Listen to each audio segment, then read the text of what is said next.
Well, hi folks, I'm Steve Brown. Welcome to the Alpine Beat Laboratory. With me today I have our resident amplifier expert and national product trainer, Mr. Derek Dawson. Hi Derek. Hello. Welcome to the Beat Laboratory. Thank you. This is our first topic that we've discussed in the Beat Laboratory. I know, I'm excited about this. Me too. Mrx Amplifiers. Now this is a brand new series of amps from Alpine. The real reason that we brought these to market is to allow you to have the kind of benefits you get from PDX amps, so performance of PDX, right. But for a more reasonable cost. Yeah, the whole story that we've had with these throughout all of our training tour this year, it's kind of been PDX level technology, entry level price. We wanted to trickle down a lot of that stuff that made PDX special and put it in these amps. But we also want to show why these amps are so much better than our V-Power amplifiers too. Yeah, that's a good point. And today we've got two of those amps here. Now we've got our V-Power amp here on the left. Now that's our MRP M500, and that's the best-selling amp in America. It has been for the last 3 years, right? Amazing for us. Awesome amplifier and a great performing amp as well. Here on the right we have the X-Power. Now this is the Mrx M50. So this is the 500-watt version of our mono X-Power series. And really what we want to talk about today is why you would want to step up. You've got about a $100 price differential between these amps. This one retails for $200 and the X-Power retails for about $300. So why step up? What's the benefit of stepping up $100 to go from V-Power to X-Power? Well, I think the first thing we should talk about is the installation flexibility. Yep. There's quite a few features that the X-Power amplifiers have that are benefits over the V-Power. The first one you can see really easy. The X-Power amplifiers are smaller. Yep, definitely a lot smaller. That amp's about 15% smaller than the V-Power amp, so you're going to be able to fit it in a bunch more places, under a seat, in a trunk, wherever you might want to hide it. It just gives you that extra flexibility. These amplifiers are also more efficient, too. Yeah, and they can be smaller because they're more efficient, right? You don't need all that aluminum to basically dissipate the heat from a less efficient amp. And something with all the X-Power line is all those amps are at least 80% efficient. So you're not wasting all that extra energy as heat. Exactly. Getting put into your subwoofer. And if you look on the sides, you'll notice a lot of other things, too. Now, first of all, the terminals are a lot different on the X-Power than they are the V-Power series. Yeah, if you take a look at those battery terminals there for the power and ground, you actually have a 4-gauge power and ground 4-gauge input there, it's a true 4-gauge input. You don't have to cut away a little bit of wire and try to tuck it in there. Exactly. Yeah. It takes a 4-gauge input. Definitely. And then also what you see on the monoblock amplifiers for the speaker output is you actually have an 8-gauge speaker output. That's really key. Yeah. If you're doing a big system, you want to be able to use big wire. And, like a lot of times if you're building a custom box, like what we do here is we'll just poke a couple holes through the drill and pop the 8-gauge wire through. You can run that directly to the amplifier, and it's just that much easier for you. Yeah, definitely. Now, speaker level inputs. Both of these amp lines have direct speaker level inputs, which makes them great for adding onto OEM systems, especially with a small mono amp like this. This is a great upgrade for a factory system because you can add maybe a single 10-inch subwoofer, 500-watt amp, and off you go. You've added bass to your factory system. But the X-Power amps have a different type of speaker level input. So what's the difference? Yeah. What you'd notice with the V-Power amplifiers, you have a 2-channel speaker level input. Right. But if you look at the X-Power, you actually have 4 channels of input going in there. Right. So what it can do is it does what we call a 4-channel summing.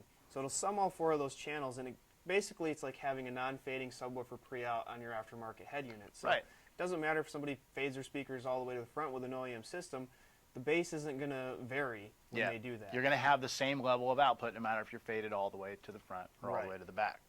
Now, these X-Power amps also have automatic turn-on as well. Yes.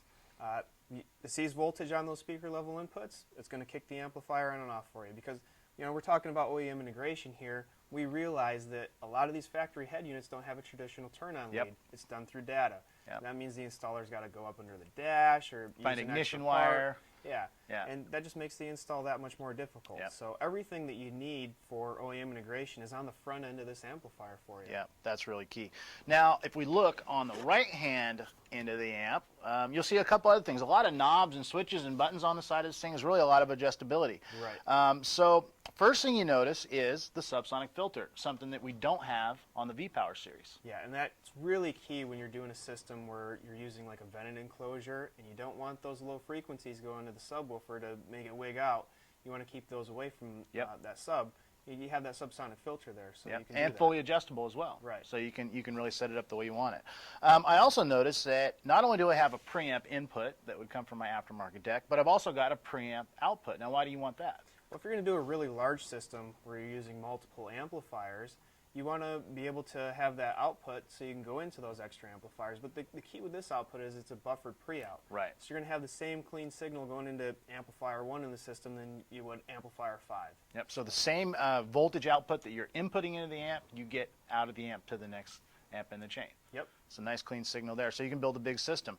Now we've also got another port here. This is the remote bass knob terminal, because another technology that we brought in from PDX is the ability to use this guy. And that's the Mrx knob.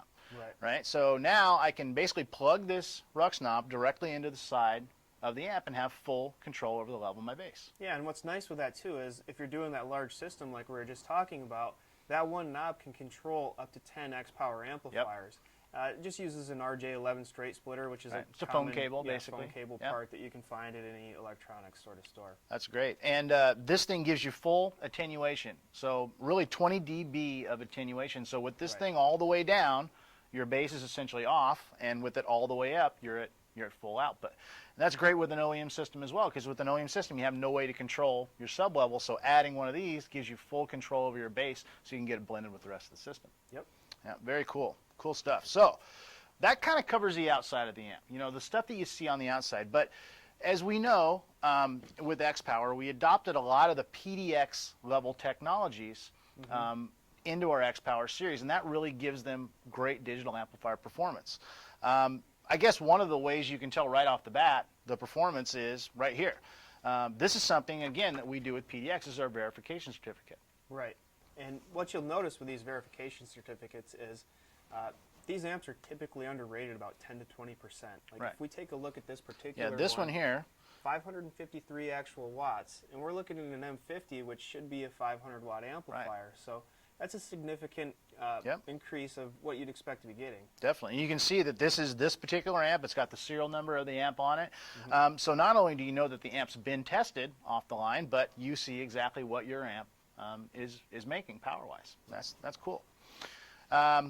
Now, let's talk about thermal reduction, because in any kind of situation, especially with a sub-amp, the thing's working hard, right? If you got a trunk where it's hot outside, you're driving a tough 2-ohm subwoofer load, you know, the amp is prone to going into thermal protection. So what does the X-Power do to combat that? Well, there's a lot of amplifiers out there that say that they can play all day long and they'll scale back their output and things like that. X-Power is unique in that a typical amplifier just has a sort of one-step back system where it's a 6 dB drop. Right. What X-Power does is a two-tier sort of system where with the monoblock amplifiers, say, if there was a thermal issue or a voltage issue or like a heat issue, basically what would happen is it would scale back 2.5 dB and then it would go to 4.5. So it's not like just a 6 dB drop, because a 6 dB drop is really obvious. You can really hear that. It's a big difference. But like a 2.5 dB drop, you saw that verification certificate. These amps are already underrated, so you're getting more than what you're expecting. Right. So at worst, you're going to probably scale back to the output of what the amp should be. Right. So you're always really getting more performance than you paid for, even in a tough thermal condition. Yeah. Now, one of the big benefits of PDX is what we call global modulation. And that really dictates the performance of the amp, and it's what allows PDX to be really the best sounding digital amplifier on the planet made today. And X-Power does global modulation as well. Can you explain what that really means? Well, digital amplifiers are different from AB in that they're switching, so it goes on, off, on, off, whereas an AB amplifier is more like a dimmer switch where it goes almost all the way off, but back on. And what happens since the amplifier goes off is it has to compare the signal that goes into the amplifier to the signal going out of it to make sure that it's the same clean signal. Right, because that digital amplification process naturally creates some errors. So the feedback process, what it does is it compares the output to the input, so it can make sure the output looks the same as the input did, only bigger. Yeah, and what typical digital amplifiers do is they compare the signal once, call it good enough, and then it gets spit out of the amplifier. What the X-Power amplifiers do is it doesn't just compare the signal that one time, but it compares it again before it leaves the amplifier to make sure that it's the same clean signal that went in, is the signal going So out. it checks it twice. Right. And the real benefit there is if you look at the specs, especially these two amps here, you got the M50 and the M500. Let's look at frequency response. That's a good indicator of amp performance. Now the M500 goes from 20 hertz to 200 hertz. The X Power amp, the M50, goes from 50 to 400 hertz. Big difference there. Actually 5 to 400 hertz. So it's a big difference, right? It actually allows you to go play lower, the bass play lower, and even play up higher. So if you're using it even in a mid-bass application, you can use it. Signal to noise, another great indicator of amp performance. Now this is a big difference. The V-Power amp, about 75 dB signal to noise ratio. This is at rated power. The X Power, 114. That's huge. Night and day. That's 40 dB a difference. Yeah, that's definitely hearable if you were to swap those amps out. Yeah, absolutely. I mean, just to give you guys an idea, a relative 40 dB difference, that's like a blender versus an F-14 jet at full afterburner takeoff. That's the difference in volume that 40 dB represents. So that's huge. And you'll definitely notice that here because you can have a lot less hiss. Yep. Right? Now distortion. Obviously, we like clean bass output. We don't want distortion. This thing at rated power, 0.04% distortion versus the V-Power, about 1%. Okay, 96% better distortion. Exactly. That's incredible. So you're taking America's favorite amplifier, Right, and you're making it that much better. Yeah, that's really key. Now, when it comes to bass amps, one of the most important specs that you can talk about is damping factor, right? Right. You want to have control of that subwoofer. Right. Damping factor indicates the amp's ability to control a subwoofer load. So a subwoofer cone's heavy. We know that. Anything that moves out, it's going to come back in, right? Because it's got suspension on it. It's like a big spring. So what happens is that subwoofer is hard to control. A lot of that weight that goes out to try to get it to come back in is difficult. Damping factor essentially indicates the amp's ability to do that, to control that woofer cone. The higher the damping factor, the more control, right? Yep. And these things have a lot more damping factor than the V-Power, right? Oh yeah, the damping factor with the new X Power amps is 10 times more than what it was with the V Power amplifiers. It's over 1,000 with the new X Power amplifiers compared to about 110 with the V Power M500. That's absolutely incredible. And again, that's something that you're really going to hear. The control, the clean, tight bass output. Yeah. That's what you're really gonna notice. It really makes more of a difference with these digital amplifiers and even like a Class AB amplifier. Definitely.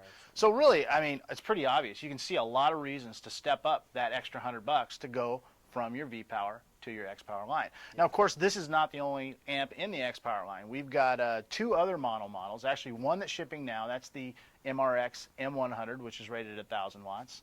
And we've got a new one coming in August as well. Yeah, that one's going to be fun. That one's going to be cool. Yeah, we got the M200, which will replace the MRP M2000, yep. But it gives you all those X Power benefits, so it's going to be a lot smaller. The power, the damping factor, exactly. the distortion. We just talked about. Yep, the installation flexibility, but in a 2,000 watt RMS package. Yeah. That thing's going to be awesome. Can't wait to get that in the car. I hear you there. Yeah. Now, let's talk about full range amplifiers. 2 full range amps in the MRX series as well. Obviously the MRX F30. Yep. That's a 4-channel, 75 watt by 4 at 2 ohms. And probably my favorite amp in the series is the 5-channel. I think that one's my favorite too. Awesome. I mean, you got to love a 5-channel amp because it can do everything in the system. You know, 1 amp to install makes it easy. And this thing's got a lot of power. It's 75 by 4 and 300 watts by 1. And then for $400. We talked about how X Power amplifiers were underrated too, so it's really more. It's really more than that. Yeah, and you know, again, all the benefits: the low distortion, the high damping factor, the great signal noise, all works on the V60. And that size thing that we talked about with X Power amplifiers, like we've seen the MRP M500, we've seen the X Power M50 here. It's really just slightly tiny bit bigger than that X Power amplifier. So.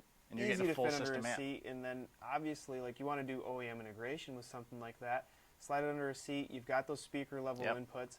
And what's really nice with the 5-channel amp too is with those speaker level inputs, you don't have to have 5 channels of input That's to right. get 5 channels of output. Yep. You can take a 2-channel full range signal into that amplifier and do all 5 of your speakers off of that. That's really, really key. Yeah. So really a lot of flexibility. You can take your OEM system and have a full sound system with one upgrade. Exactly. And say you have a vehicle where maybe it's a crossed over set of front speakers, but you still have that full range signal in rear.